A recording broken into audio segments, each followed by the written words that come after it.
Hello, magandang umaga po sa lahat. Blessed po tayo ngayon kasi po nandito po tayo at maraming salamat po sa pag-click ng video na ito. Ngayon, no, although Bisaya ako dati sa mga previous na mga video po natin, nagbibisaya po ako. So ngayon magtatagalog na ako para mas marami ang makaintindi kasi may mga kaibigan din ako mga Tagalog. So okay lang ba yung Tagalog ko?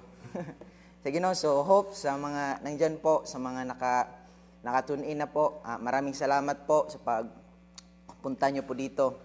At ngayon po, magsisimula po yung live natin. Ito po yung Sunday service natin kasi po nalaman po natin na self-quarantine po tayo. So dito po ako ngayon sa church nag-live. And I hope po, sa iyo po, pakishare lang po rin to. Puro na ako nito po. So, pakishare po ng video na ito para marami po yung mga taong makakakita ng live natin. So, ngayon po, magsisimula po tayo. Shout out po muna sa lahat ng mga kaibigan ko, mga kakilala ko, mga kapastoran dyan, mga music team dyan. Kumusta na kayo? Miss nyo nang magtugtog sa church, di ba? So sa lahat ng mga workers diyan, miss niyo talagang mag-mission. So although no, ako nga mismo sabi ko na pag wala ng quarantine, magmi-mission talaga ako. And then marami rin namang mga members na gustong sumuporta o gustong sumama sa mga ginagawa namin. So maraming salamat po. At ikaw po na nandiyan po, maraming salamat po sa pagpunta. So ngayon po, magsisimula na po tayo. And then once again, good morning. Rise and shine.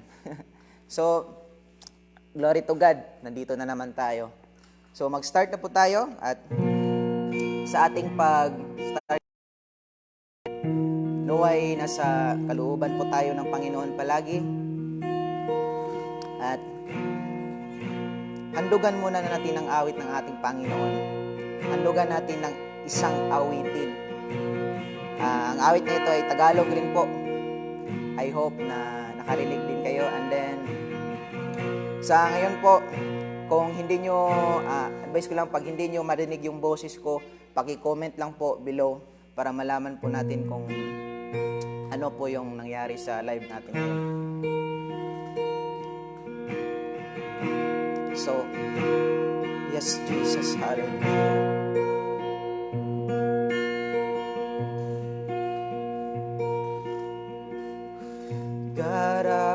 Dapat kang ang sambahin, dapat kang ang purihin. Sa iyong pangalan ko kailangan.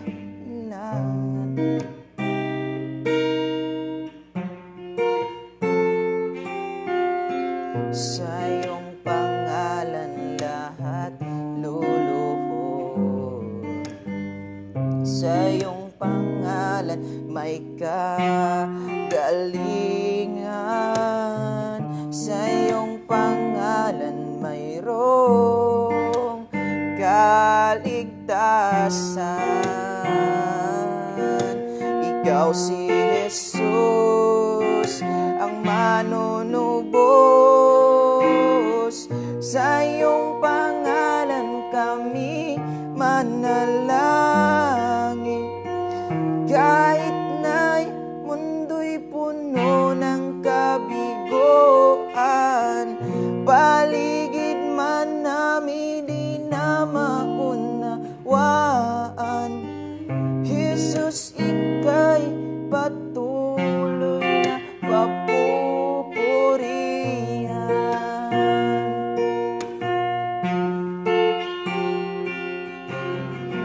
Jesus, ikaw ang tanging liwanag sa aming daraanang di maaninag. Matisod man kami sa aming daraanan.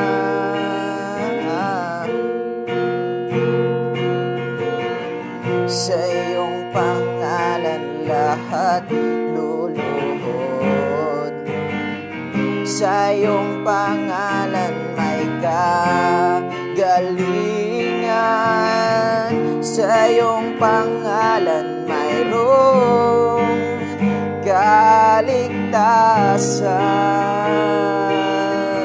Ikaw si Jesus, ang manunubos, sa iyong pangalan kami mananahan. Kahit na mundo'y puno ng kabiguan, paligid man namin di na maunawaan. Jesus, ika'y patuloy na papupurihan.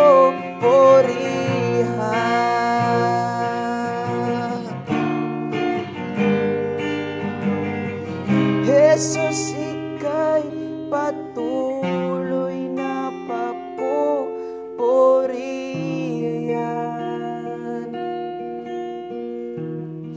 Yes,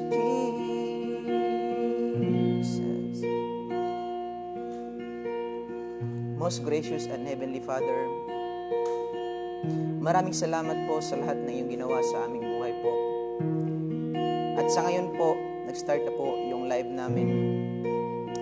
Naway gabayan niyo po kami ng iyong balaang Espiritu Santo. At ng lahat po ng mga taong nakakakinig nito ay makaroon ng pag-unawa sa iyong mga through your words, O God, that they will know better, na makilala ka po nila ng gusto. At maraming salamat po sa lahat ng ito. Ang lahat ng kadakilaan sa iyo lamang, sa pangalan ni Jesus. Amen at amen.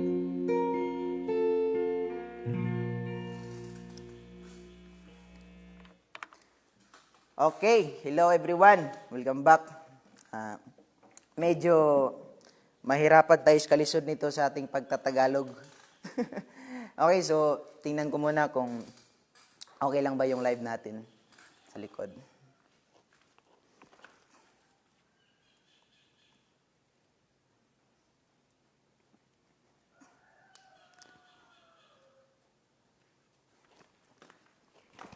Okay.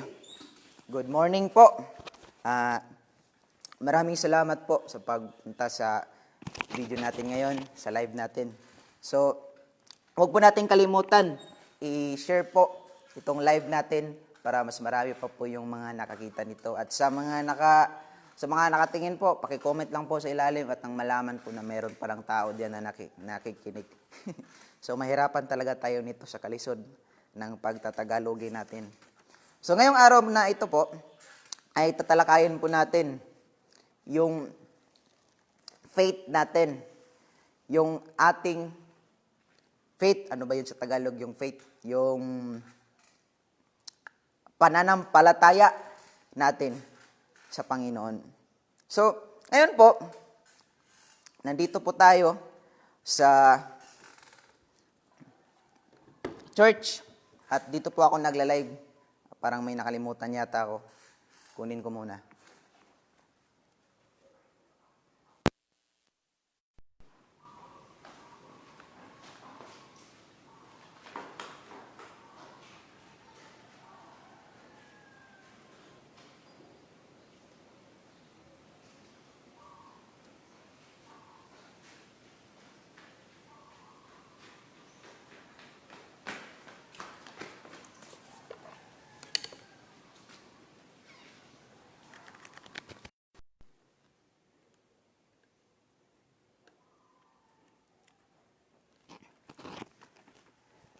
Okay, so balik na po tayo.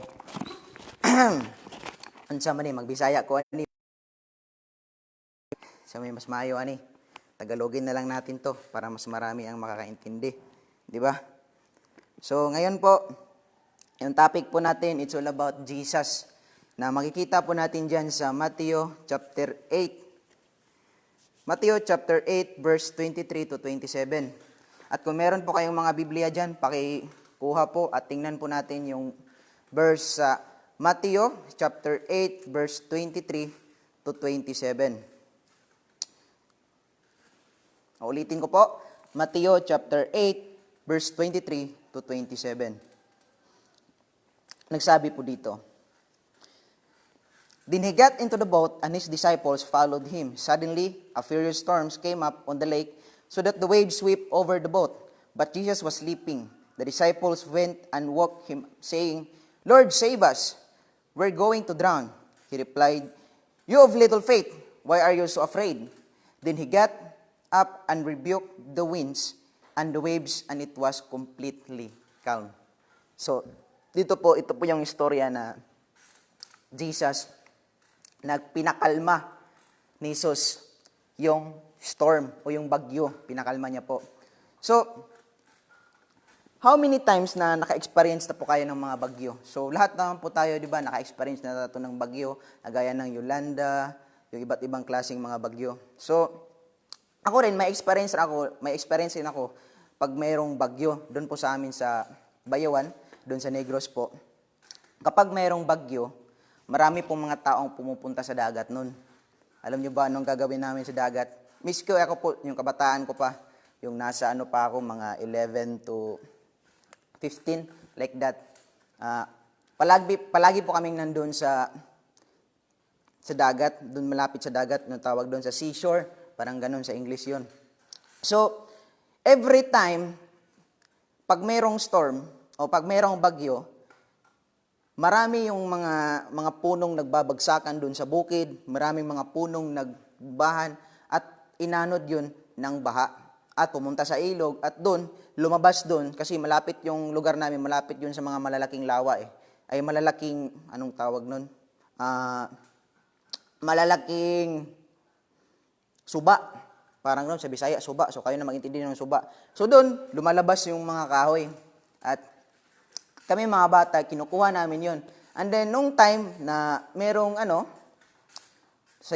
masaya akong kumukuha ng mga kahoy nun, linalangoy namin sa dagat. At habang lumalangoy ako sa dagat, bumalik naman kami kasi paramihan ng, paramihan ng mga panggatong.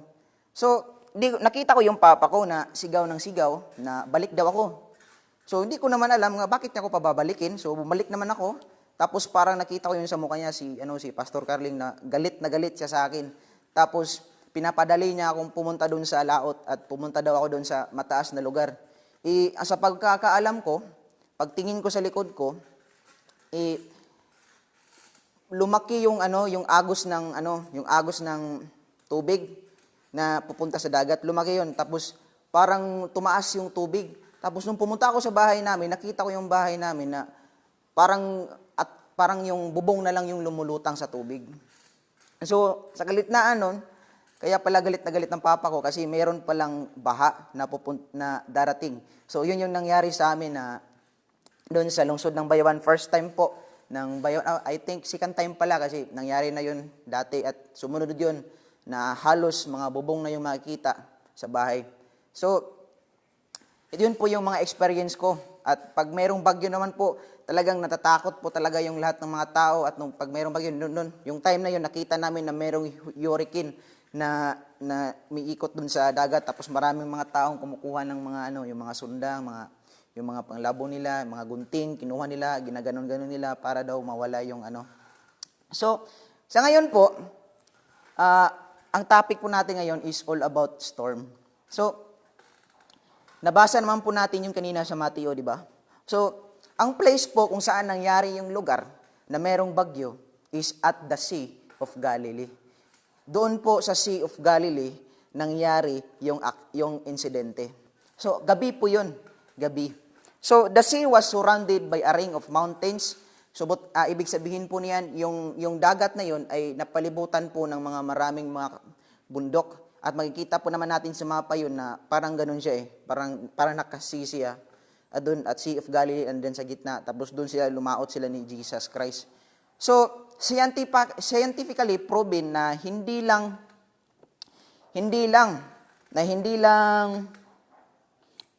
scientifically proven na dito madalas mabuo yung bagyo. Kasi malapit sa mga kabundukan parang doon yata yung marami. So, and then yung kondisyon na ito ay patuloy na nangyayari po daw sa ngayon. So, it still exists po. The condition was exist till this day, sabi po dito. So, at ngayon po, tingnan po natin kung ano po yung sinasakyan nila ni Jesus. Dito po sa verse 24, sabi po, "And behold, there arose a great tempest." Sa Greek word po nito, yung tempest kasi King James yung ginamit ko, is seismos, ibig sabihin po earthquake. So mayroon po palang, nagkaroon po pala ng lindol. So in so much that the ship, yung ship po na sinakyan nila, isa pong deck boat, hindi po siya yung open na deck boat.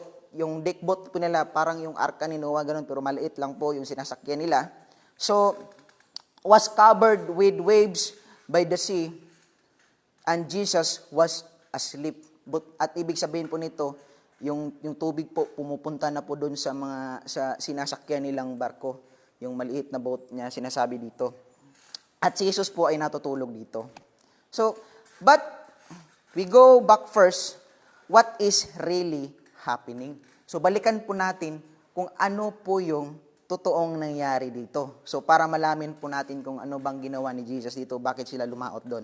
So, Jesus did a lot of miracles in previous verses and decided to cross the lake at night. So, ibig sabihin po nito, nung time na iyon, makita po natin sa mga previous na mga verse doon, maraming mga miracle na ginawa si Jesus, kagaya ng pag-alis ng mga demon possessed, pag-heal ng may mga sakit.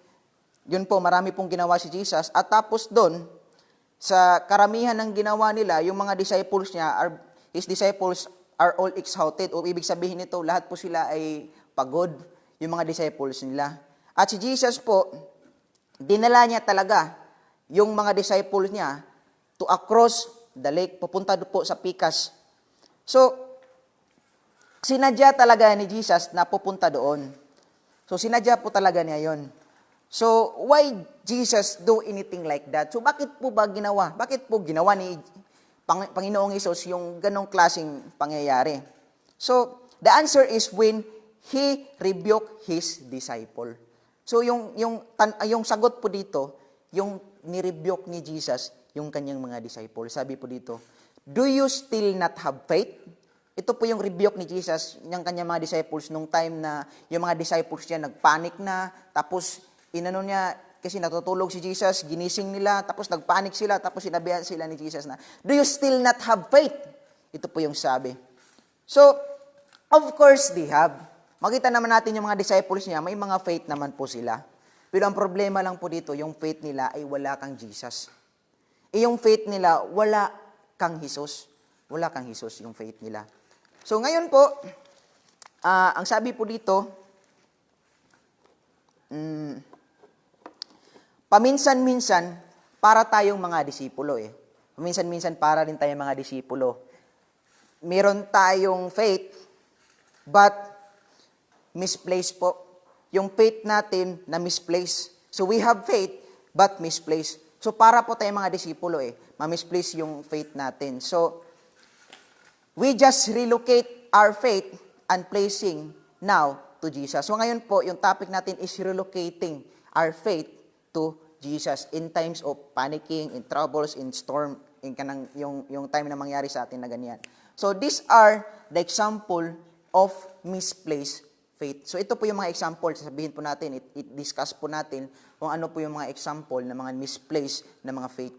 So unang-una po ay yung self-faith. Ito po yung self-faith, yung kinaugalingon nga pagtuo kanina, meron kang yung parang pride mo, parang ganun, self-faith. So ito po yung sinasabi dito. The disciples, most of them are fishermen. So nalaman po natin na yung mga disciples po ay karamihan sa kanila ay mga fishermen, lalo na si Peter. So pamilyar na po nila yung laot o pamilyar na po nila yung dagat. So they know what to do in the sea. So alam na po nila kung ano yung gagawin nila kasi pamilyar na po nila So this is putting our faith in our own self skills. But ang ibig sabihin po nito, yung mga disciples niya, kasi alam na po nila yung ginagawa nila, kasi matagal na po silang nangingisda. Ito po yung sinasabi dito, na yung faith nila, ay nasa sarili na nila. Alam na nila kung anong gagawin pag nasa dagat na sila. So, and without acknowledging His Lordship po. Kasi po, nung time na yon parang alam nila anong gagawin at pumunta yun at dumating yung bagyo. So, akala nila, kaya lang nila, pero nung time na lumakas yung bagyo, na parang malapit na silang malunod yata, yun, inano nila si Jesus. So, ito po yung sinasawag na self-faith, na meron lang silang, nagbibisaya na ba ako nito? Kasi mahirapan ako sa kalisod dito eh. Because, ito po, ang ibig sabihin ko po, this is putting their faith in their own skills while they are in the sea. So, parang ganun. Hindi nila na-acknowledge yung Lordship ni Jesus. So, faith in fear or panic. So, yan po yung pangalawa. Meron po silang faith in fear or panic. So, also self-faith. So, ito po yun, parang self-faith din to eh. So, we have all the efforts and if things don't work and we cannot control the situation, we begin to panic. Yan po yung mangyayari eh. Na akala natin, mahandle natin lang yung sitwasyon, pero pag hindi na natin mahandle, magpapanik na tayo. Yan po yung ma-misplace na po yung faith natin. So, ang pangatlo po is the Satan's life. So, the disciples forgot who is Jesus po. Kasi po, nakalimutan nila kung sino yung kasama nila eh. So, hindi pa nila masyadong kilala si Jesus. Na si Jesus ay that He is more than a teacher, He is more than a miracle worker, and He is more than a prophet. Nakalimutan po nila yon. So, meron pong sayings dito na sinasabi dito, to know half-truth is to believe a lie. Pag meron ka rong malalaman na hindi mo malaman ano yung talagang storya, is para ka rin daw naniwala sa naniwala ka sa isang lie. So, kundi pa nila masyado si Jesus noon eh, hindi pa nila masyado kilala si Jesus, kaya yun yung nangyari. So, sometimes we also don't know who is Jesus. Paminsan-minsan din po, hindi naman paminsan-minsan, siguro yung iba dyan, palagi, makalimutan po natin kung sino yung Panginoon natin o kung sino yung si Jesus. So, ito po yung lie ni Satan sa buhay natin, na nabigyan tayo ng mga worries, ng parang ganyan. So, sometimes we also don't know who is Jesus, na makalimutan natin. So, the most important thing is to know Him first. So, ito po yung dapat kailangan nating malaman, na dapat nating malaman kung sino talaga siya. So, it's not wrong to learn from others. So, ibig sabihin po nito, hindi naman po masama pag malaman mo sa ibang tao kung sino talaga si Jesus, pag makinig ka ng mga preaching. Pero ang mas mabuti pong gawin natin ay self-study po tayo. So, we must know God personally. Dapat lang po yung pagbabasa ng Bible. Yung pagbabasa ng Bible po yung importante talaga sa atin. Kasi po, pag hindi mo talaga malaman kung sino yung Panginoon mo at narinig at puro lang ka rinig, talagang ganyan po yung mangyayari. Biglang mawawala yung faith mo. So, ngayon po, i-explain ko po kung ano po yung storm. So, the storm is like the virus and crisis that are happening now. So, ibig sabihin po nito, yung bagyo po at yung virus, ngayon nga nangyayari ay parang bagyo sa nangyayari doon. So, ito po yung dapat nating gawin. What to do? First is acknowledge His Lordship. Yan po yung unang gawin natin. I-acknowledge po natin yung Lordship ng ating Panginoon. In Philippians chapter 2, verse 9 to 11, sabi po sa Philippians chapter 2, verse 9 to 11, God exalted Him and gave Him the name that is all name. So, ibig sabihin nito, so attempting handle the storms in yourself is misplaced faith. So, ibig sabihin po sa verse na ito, na ang lahat, wala nang ibang name na ibinigay ng Panginoon is Jesus lang po. So, yan po yung Lordship niya. So, attempting na mahandle lang natin yung storm ay misplaced faith po. So, kagaya po ng COVID-19 na nangyayari ngayon. So, you're always update to the news. So, di ba palagi tayong update sa news, kung nasaan na at ilan ang namatay, and then marami kang alam sa mga bagay, kung paano ba ma-prevent yung coronavirus na yan. So, how to prevent, alam mo, yung ginagawang social distancing, to stay at home, mag-sanitize ka palagi, at maghugas ng kamay. Yun yung mga kana mo yung mga pamaagi nga malikayan o malikayan nato ang gitawag nga coronavirus. So, how to boost the immune system rin? Alam naman natin yan kung paano natin ma-boost yung immune system natin is through taking the vitamin C. So, hindi ko naman sinabi na mali ang pag-alam mo sa mga bagay-bagay na yan. Ang problema lang, may kulang lang kasi. In other words, your faith is in yourself. Ibig sabihin yan, yung natin, pananampalatayan o yung faith natin ay nakabase lamang sa ating kaalaman o nakabase lamang sa ating sarili. Yan yung problema. So, ang dapat nating gawin muna is to put it back in Jesus. So, ibabalik po natin yung faith natin kay Jesus, hindi sa knowledge natin. So, dapat una-una, we acknowledge His Lordship in every area. Ibig sabihin, sa lahat ng bagay, sa lahat ng alam natin, i-acknowledge natin ang Lordship ng Panginoon. So, we acknowledge His Lordship sa lahat ng bagyo sa buhay, especially itong krisis at itong coronavirus na ito na nangyayari sa atin. Dapat natin i-acknowledge yung Lordship niya na alam natin na God is in control. I-acknowledge natin ang pinaka-importante na si Jesus. And then, pangalawa is to develop self-control. So, ang una is acknowledging His Lordship. Pangalawa is to develop our self-control. In 2 Timothy chapter 1 verse 7, it says, God did not give us the spirit of fear, but of power, and love, and self-control. Ibig sabihin po nito, binigyan po tayo ng Panginoon ng self-control. So, una-unang gawin natin is to control ourselves, is to control yourself. So, ibig sabihin po nito, don't blame others. Instead, blaming, dapat magtulungan tayo. Karamihan po sa nangyayari ngayon, marami po tayong isinisisi Marami po tayong sinisisi, lalo na yung iba dyan. Sinisisi natin yung anong ginagawa niya. Instead of blaming, magtulungan tayo para marisolba ito. So, yan yung paglagay natin sa ating sarili into a self-control. I-self-control natin yung ating sarili. So, self-control is to restore your faith in Jesus and help you exercise it. So, yung self-control na yan ay importante yan sa atin.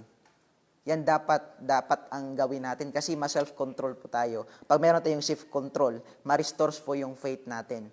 At bumalik po yung faith natin kay Jesus kasi alam natin kung ano yung nangyari sa paligid. Yan po yung pinaka-importante. At lastly po, is to develop intimacy. Is yung pag-develop ng intimacy natin. Which is intimacy, it's a lifelong process where you learn something now about your relationship with God every day.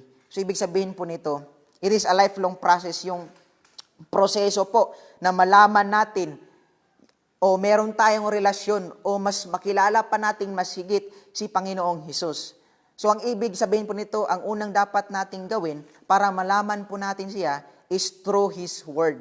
It is, tinatawag po iyan na dapat magkaroon tayo ng logos, have logos, ibig sabihin, Word of God. So, dapat magkaroon tayo ng Word of God. So, paanong paraan po tayo magkaroon nito? Sa pagbabasa po ng Biblia. O di ba sa pagkikinig ng mga preaching. Diyan po natin makilala. O diyan po natin malalaman yung salita ng Panginoon. At hindi lang po yan. Meron pang dalawa, is to have rhema. Ano po yung rhema? It is a revelation of God. Yan yung revelation o pinadayag, sa Bisaya pa na, pinadayag, revelations from God to men. So, when I was studying the book of Revelation, mayroong palaging inuulit doon na words yung pinaging inuulit na sinasabi ng Panginoon doon sa lahat ng 7 churches in Asia, ang sabi dito is to hear the Spirit voice. Ito po yung sinasabi. Yung Spirit voice po is rhema. Which is the revelation of God. Paano po tayo makakuha ng rhema? Paano po natin malalaman kung ano yung rhema? Ang rhema, paano natin makakuha ng revelation is through prayer. Nasabi ko na yan sa mga previous video po natin, na kailangan po talaga natin ng prayer in order us to know what is the revelation of God, o kung ano yung gustong ipahiwatig ng Panginoon sa atin. So therefore, in all this matter, have faith that God is in control in all situation. So dapat meron tayong faith diyan po kay Jesus. At alam natin na ang Diyos ay kontrolado niya ang lahat ng mga pangyayaring ito. So in the end po, let me pray. At maraming salamat po sa pag-tune in po. At ngayon talagang nahihirapan po talaga ako sa kalisod ng magtagalog. I hope kayo na po yung mag-understand nito. Ginagawa ko po talaga yung lahat para ma-share po talaga yung words ni God ngayong araw na ito. So let me pray. So most gracious and heavenly Father, maraming salamat po sa lahat ng iyong salitang ibinigay sa amin. Dalangin ko po sa lahat ng mga nakikinig ngayon ay gabayan mo po at ilayo sa kapahamakan. Dahil ito lamang ikaw lamang ang tanging nakakaalam sa lahat ng aming iniisip. Panginoon, patawarin niyo po kami sa aming pagkakasala, sa isip, sa salita at sa gawa. Ikaw lamang po ang nag-iisang sandigan namin. At maraming salamat po, Panginoon, sa pagtuwid niyo po sa amin. Dahil dito po namin nalalaman kung gaano mo kami kamahal. At dalangin ko po na itong pandemic na ito na nangyayari, na lahat ng mga tao, sila pong lahat, ay tumalikod na sa kanilang mga kasanalan at magbalik loob sa iyo. At para mahil na po itong mundo namin. Ito po ang aking dalangin sa pangalan ni Jesus. Amen. So, God bless everyone. I hope na nandyan kayo at hindi kayo nahihirapan sa kalisod na mag-intindi sa Tagalog ko. At talagang pinaghirapan po natin ito. Glory to God po. First time kong mag-Tagalog, mag-preach. So, maraming salamat at God bless everyone and have a blessed day ngayong araw na ito.